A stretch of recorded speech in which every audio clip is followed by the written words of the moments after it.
Assim, sem mais delongas, passaria a chamar o primeiro projeto finalista a ser apresentado, denominado Prevenção de Quedas, que foi submetido pela Unidade Local de Saúde de Matosinhos, e para o apresentar contaremos com Pedro Maciel de Barbosa e Margarida Esteves. Muito bom dia a todos. Então, deixe-me só perceber isso. Eu sou o Pedro Maciel, em conjunto com a enfermeira Margarida Esteves, vimos-vos hoje apresentar aquilo que foi um projeto da nossa autoria relativamente à prevenção das quedas. Este projeto surgiu no âmbito dos cuidados primários. Trabalhamos numa unidade de cuidados na comunidade em São Médio Infesto, no LS Matosinhos. Pegando naquilo que é talvez a conceptualização, eu vou começar do macro e prometo terminar no micro. Temos aqui dois conceitos que realmente nos foram caros na definição, desculpem, é o hábito, que são um bocadinho caros naquilo que foi a definição do projeto. E o primeiro é claramente a questão da integração de cuidados. A nossa ULS já há muito tempo procura trabalhar todos os dias na solução dos percursos para os doentes, mas neste projeto procuramos um percurso específico que unisse não só as unidades de saúde familiar e os CSPs com o trabalho comunitário que está a nosso cargo e com o sistema hospitalar.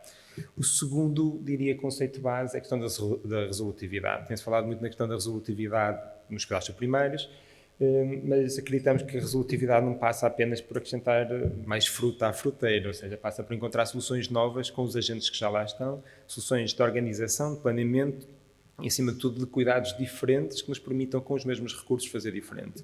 E a ideia é realmente alcançar diferentes resultados com as nossas soluções. Dois triggers importantes. O primeiro foi o Indicador Nacional da Matriz de Contratualização, que a ACSS na altura publicou em 2017.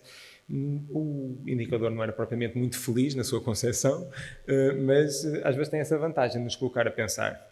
Em reunião de equipa, ao corrermos os indicadores desse ano, deparámos-nos com este indicador e tentamos procurar soluções para ele. E ao procurarmos soluções, percebemos que as 3 unidades funcionais com quais trabalhamos representavam 600 episódios de urgência por queda, só no último ano que nós pedimos a recolha de dados.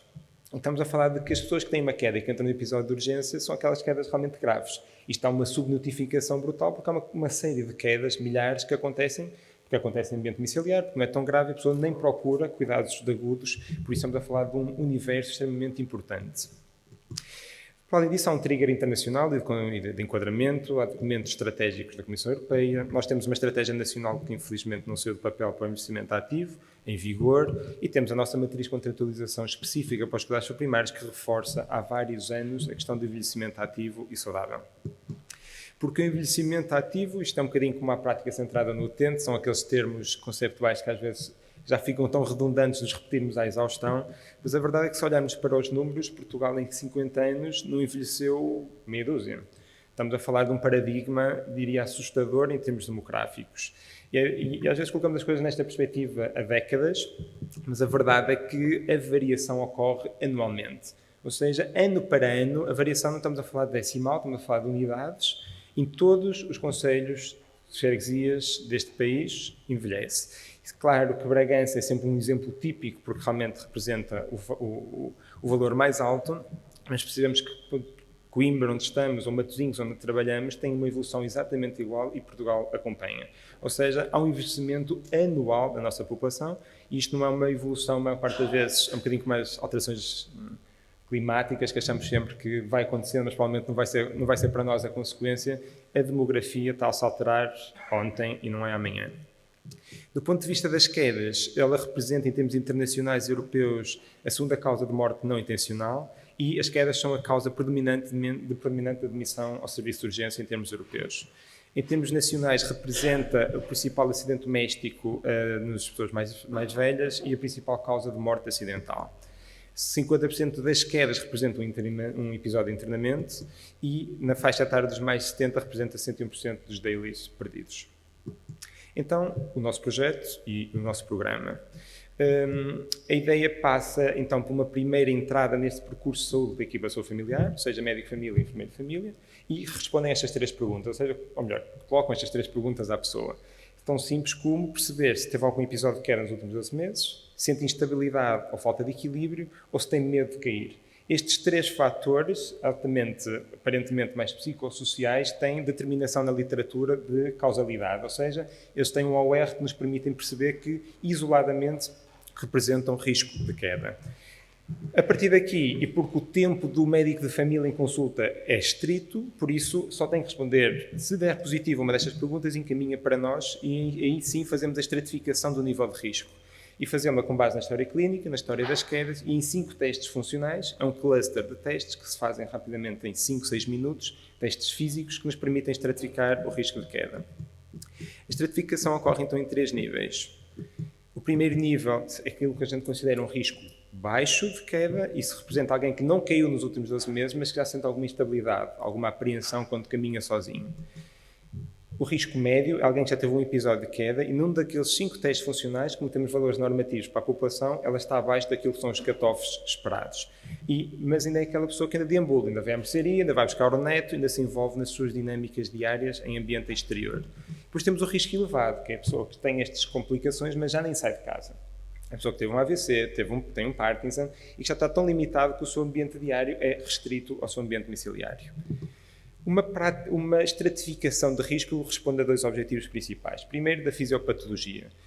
A questão do envelhecimento tem um grande problema, que é há uma deterioração do estado funcional que muitas vezes é silencioso e que o turnover biológico a certa altura não é possível. Ou seja, o risco elevado, a evidência demonstra-nos que não é possível de o reverter. Por isso fará sentido que os recursos e a solução seja desenhada para aqueles onde realmente possamos ser eficazes. E por outra, os sistemas têm que caminhar para lógicas eficientes. Eu sou o único fisioterapeuta nesta OCC para dar resposta a 3 unidades funcionais e a enfermeira Margarida também, por isso temos que alocar os nossos recursos àqueles que possam ser mais também eficientes. Uma lógica de estratificação garante também uma intervenção estratificada. Por isso, aqueles que têm um risco baixo foram expostos a sessões de educação e de literacia, onde foram claramente explicados a conceptualização das quedas, os fatores que eram modificáveis e que deviam estar atentos. Aqueles que têm um risco médio, além da componente educacional, integraram um grupo de exercício em grupo, ou seja, como podem sair de casa, vinham ter connosco um espaço, neste caso a Junta Freguesia, onde tinham prática de exercício connosco. Okay? Os grupos de risco mais elevado tinham esta prática de exercício, um plano individual, mas, como eu dizia, mais do que conseguir reverter o risco, passa por alterar, gerir o risco atual. Isso muitas vezes passa por adaptações do espaço ambiental e domiciliário. Uma vez entrando na intervenção, ao fim do follow-up final, eram avaliados e o resultado final era normalmente encaminhado para a equipa referenciadora, neste caso a equipa Saúde Familiar, e uma vez esperado que o risco de intervenção faça com que o risco diminua, a pessoa depois é encaminhada para uma solução na comunidade. Se o fator aqui que nos permite minimizar passa muito pelo exercício, temos que encontrar em estratégias de parceria com a comunidade, nomeadamente municípios, estratégias de exercício acompanhadas por alguém que lhe permita fazer um contínuo. Não é expectável que os cuidados primários passem a ser o ginásio dos portugueses, mas sim o ginásio que garante uma redução do risco para que o português possa fazer exercício em segurança. Por isso, neste momento, Matosinhos oferece aulas de hidroginástica e exercício monitorizadas gratuitas a todas as pessoas com mais de 65 anos. E este é o contínuo, este é o verdadeiro percurso que estamos a falar e que faz sentido alimentar e participar pelos cuidados de saúde. Esta questão da multidisciplinariedade tem muitas entropias no terreno, mas muitas vezes, por falta de definição de papéis, os papéis aqui ficaram bem definidos desde o início, ou seja, a equipa Saúde Familiar faz o diagnóstico inicial e, acima de tudo, a aptidão física para o exercício, nomeadamente questões patológicas ou comorbilidades das pessoas, estamos a falar de pessoas com alguma idade. O fisioterapeuta, neste caso seria eu, fazia a avaliação de risco e a intervenção de exercício, e a enfermeira Margarida fazia essa avaliação de risco também, a intervenção educacional e a gestão ambiental e das questões de fatores de risco e autocuidados. Critérios de inclusão fomos os que falamos, pessoas acima de 65 anos, medo de cair, episódio de queda ou algum daqueles testes positivos, e os fatores de exclusão são toda uma série de comorbilidades que impedem a prática de exercício. Os outcomes são 5 testes funcionais com parâmetros e características psicométricas de validade e especificidade que nos garantem rigor e, acima de tudo, valores parametrizados na população portuguesa que nos permitem ter valores comparativos. Medem questões tão importantes como a força de membros inferiores, equilíbrio estático, dinâmico e velocidade de marcha. Como é que constituía? O programa eram cerca de 2 a 3 sessões por semana, cerca de 60 minutos por sessão, num total de 50 horas de intervenção. A intervenção deveria ser de 1 ano, segundo a literatura, mas a verdade é que não temos recursos para tal, e como tal, para haver capacidade de darmos resposta a diferentes grupos, a intervenção passou a 3 meses, que é o mínimo que a literatura nos aponta para conseguirmos alcançar resultados. Por isso, ao longo destes 3 meses, para além das sessões trissemanais connosco de exercício, a cada mês havia uma sessão de literacia em saúde, onde envolvíamos as pessoas de baixo risco e de médio risco. Essas sessões tinham diferentes conteúdos. Este é a capa de um dos conteúdos que está na biblioteca digital do SNS, ou seja, há conteúdos já programados, feitos e preparados para estas sessões, por isso já há algumas coisas feitas e que devemos aproveitar. Relativamente aos nossos resultados, dos 68 doentes que fizemos rastreio... Tempo. Ok, assustador este tempo, mas ok, vamos seguir. Dos 5 indicadores, estas são as percentagens das pessoas que estavam dentro dos valores de referência, ou seja, tínhamos uma grande percentagem das pessoas que não cumpriam valores de referência para testes tão simples como sentar e levantar de uma cadeira durante 30 segundos. Ou seja, há um grau de perda funcional claramente silencioso. A estratificação permitiu-nos ter 23 pessoas de baixo risco, 30 de moderado e 15 de alto risco. Este é o dado para mim mais curioso e interessante. Estamos a falar de pessoas com 80, 70 anos. O primeiro grupo decorreu no inverno, com chuva, com transportes públicos. Nós chegávamos à nossa sala e já estavam todos à nossa espera. Tivemos 88% de adesão. E tínhamos 100% de intervenção ambiental naqueles que estavam em domiciliário. Em termos de resultados final, todos os 5 outcomes variaram em termos de magnitude de efeito, ou seja, a percentagem de pessoas que passou a estar dentro dos valores de referência aumentou em todos os 5 parâmetros. Isto o que é que significa? Dos 15 pessoas com risco moderado, 4 mantiveram esse risco moderado e 11 passaram a risco baixo. Em termos de follow-up, fizemos o follow-up aos 6 meses. Nos 6 meses antes do início do projeto, tínhamos tido 24 episódios de quedas, 6 episódios de urgência, 1 internamento e uma cirurgia neste grupo de pessoas, neste grupo de 15, e passámos a ter 2 quedas nos 6 meses seguintes e 0 episódios de urgência, 0 internamentos e 0 cirurgias. Estes dados colaboram com a literatura, revisões sistemáticas, meta-análises que acompanham esta dimensão e esta tendência de resultados. Em termos de reflexão final, e para cumprirmos o nosso tempo, estes 2 indicadores são claramente fortes no nosso país. Temos, em 2019, Portugal era o 6º país europeu onde havia maior incapacidade funcional associada à doença e gastamos 1% do nosso orçamento em prevenção, do nosso orçamento da saúde, naturalmente. Isto acontece porque, numa lógica de economia da saúde, o outcome é claramente não tangível, não é? Se eu, enquanto no modelo biomédico, eu faço uma intervenção para reduzir um risco, na prevenção, o meu outcome de sucesso é que o evento não ocorra. Então fica ali difícil de conseguir, muitas vezes, de monetizar este impacto. Mas a verdade é que alguém já o mediu por nós, e na Austrália e nos países da Commonwealth estes programas já estão muito mais implementados, inclusive o NHS tem centros só para quedas de referência, e uma queda prevenida são 3.600 pounds normalmente poupados. Por isso, se prevenimos 24 quedas, isto são contas merceeiro, a metodologia não permitia isto, mas já se poupava aqui algum dinheiro. Mas a certeza temos que reduzimos a utilização de cuidados hospitalares desnecessários, conseguimos potenciar protocolos e guidelines clínicas na implementação na prática, melhorar os resultados em saúde, diminuir os custos, isso claramente favorece um rácio de custo-utilidade favorável em termos globais. Em termos de forças, eu diria que o suporte da nossa unidade funcional para iniciativas, porque nem sempre é fácil, porque estamos a dizer que temos que tirar horas da nossa prática semanal, que já está ocupada com uma série de atividades assistenciais, e quando alguém diz como é que vais tratar os doentes que já tens que tratar, a verdade é que com 4 horas semanais ou 6 horas semanais conseguiram-se resultados que provavelmente não seriam outra vez possível, mas isso é preciso abertura, rasgo e disponibilidade das nossas coordenações para que isso aconteça. Depois o planeamento, a literatura, suporte bibliográfico que existe e que é robusto nesta área, o facto de termos formação e exercício, percebemos todo que o sedentarismo é o principal fator de risco numa série de complicações, mas o conhecimento atual na maioria dos profissionais de saúde é escasso. Temos uma parceria comunitária conjunta que nos permite e favoreceu imenso na disseminação e temos aqui um rácio de custo-utilidade que nos parece bastante atrativo. Do ponto de vista das dificuldades, o modelo de referenciação ainda muito preso a questões burocráticas e a sistemas de referenciação ainda muito presos à componente patológica e não à saúde. O modelo de paradigma no foco comunitário e nas intervenções populacionais demora a instalar-se.